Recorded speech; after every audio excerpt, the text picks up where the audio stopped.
నమస్తేనండి. గురు పౌర్ణమి శుభాకాంక్షలు అందరికీ. ఇవాళ ఏంటంటే నేను ఒక క్విక్గా అయిపోయి ఒక స్వీట్ రెసిపీ ఒకటి చేస్తున్నాను. ఇది వచ్చి కీర్ అంటారు. కీర్ తెలుసు కదా, ముస్లిమ్స్ బాగా సేమియాలు అవి చేస్తారు. అందులో కావాల్సిన బెల్లం, డ్రై ఫ్రూట్స్. వీటిలో ఏంటంటే జస్ట్ మనం డ్రై ఫ్రూట్స్ని వేయించుకొని చాలా 5 నిమిషాల్లో స్వీట్ రెడీ అయిపోద్ది. సేమియాలా కాదు, తినేలాగా చేస్తానన్నమాట. చూద్దరు ఇవన్నీ వెన్న వేస్తున్నాను. వెన్న కొంచెం ఎక్కువే తీసుకోవాలి. నెయ్యనే వేసుకోవచ్చు, కానీ నెయ్యి బాగుంటుంది, నూనె అవి బాగోదు. ఇది వెన్నంతా ఇలా మరిగిపోయింది. కొంచెం డ్రై ఫ్రూట్స్ వేయించుకోవాలి ఇందులో.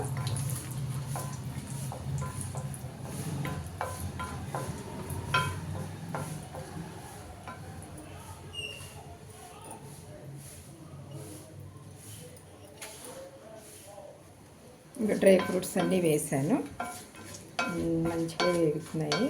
కొంచెం డ్రై ఫ్రూట్స్ వేసుకుంటేనే బాగుంటుంది ఎక్కువ. శుభ్రంగా వేయించేసాను. ఇవి పక్కకు తీసేసుకోవాలి, లాస్ట్లో వేసుకుంటే బాగుంటాయి.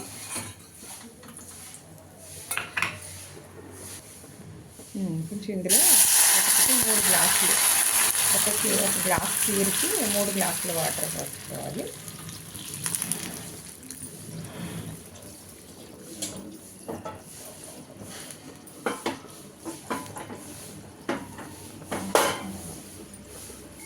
నేను వేడి నీళ్ళు పోసాను. గమ్మని ఈ పక్కన మళ్ళీ వేడి నీళ్ళు మరిగించుకుని తొందరగా స్వీట్ అయిపోతుందని వేడి నీళ్ళు పోసాను. నీళ్ళు బాగా మరుగుతున్నాయి. ఇప్పుడు ఒక 2 కప్పులు బెల్లం వేసాను. చూసుకుని వేసుకోవాలి, బెల్లం ఎక్కువైనా బాగోదు. బాగా ఇది మరగాలి.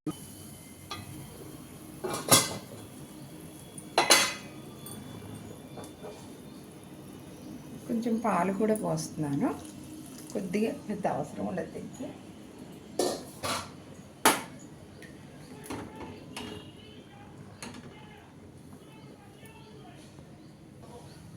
యాలకులు 3 దంచుకుని వేసుకోవాలి. కీర్ అనేది కొంచెం చల్లగా చేసేసుకుంటేనే బాగుంటుంది. ఇలా ఉంటుంది. ఇంకొంచెం ఉడకనివ్వాలి. ఇంకొంచెం ఉడికి ఇది ఏంటంటే తినేలా ఉండాలి, తాగేలా ఉండకూడదు అన్నమాట. ఇప్పుడు ఇదిలో మనం కొంచెం డ్రై ఫ్రూట్స్ని యాడ్ చేసేసుకోవాలి. ఇదిగా ఇలా ఉంది. ఫైనల్లో కొంచెం నెయ్యి వేసుకోవాలి, వేసుకుంటేనే టేస్ట్ బాగుంటుంది. చూడండి ఎంత బాగుందో.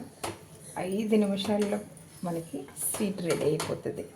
ఈ కీర్ అనేది ఎక్కువ ఉడకవలసిన అవసరం ఉండదు. ఇదేంటంటే జస్ట్ డ్రై ఫ్రూట్స్ ఉండి జస్ట్ కీర్ని చేసుకోవడం. సేమియా కూడా చాలా లేట్ అవుతుంది. ఇదైతే 5 నిమిషాల్లో రెడీ. స్వీట్ తినేలాగా ఎవరైనా వచ్చినప్పుడు చేసి పెట్టండి.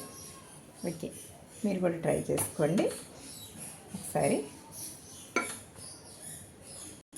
మళ్ళీ ఎలా చేసుకోవాలో ఒకసారి చెప్తాను. జస్ట్ వెన్న కానీ నెయ్యి కానీ వేసుకుని డ్రై ఫ్రూట్స్ అన్నీ వేయించుకుని పక్కన పెట్టుకుని వాటర్ వేసుకుని, పాలు ఉంటే పాలైనా వేసుకోవచ్చు. పాలు వేసుకుని అందులో కీర్ వేసేసుకోవాలి. కీర్ని వేయించవలసిన అవసరం ఉండదు. కీర్ వేసేసి కాస్త ఉడకనిచ్చి ఒకటికి 3 గ్లాసులు నీళ్ళు పోసుకోవాలి. దగ్గరికి రానిచ్చేసి అందులో కొంచెం యాలకుల పౌడర్ వేసి ఉడకనిచ్చి జస్ట్ డ్రై ఫ్రూట్స్ వేసుకుని ఫైనల్లో కొంచెం నెయ్యి వేసుకుని తెప్పేసుకోవడమే, అంతే.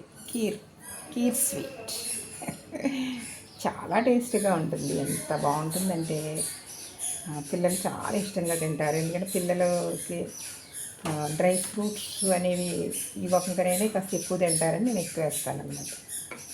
Okay, bye.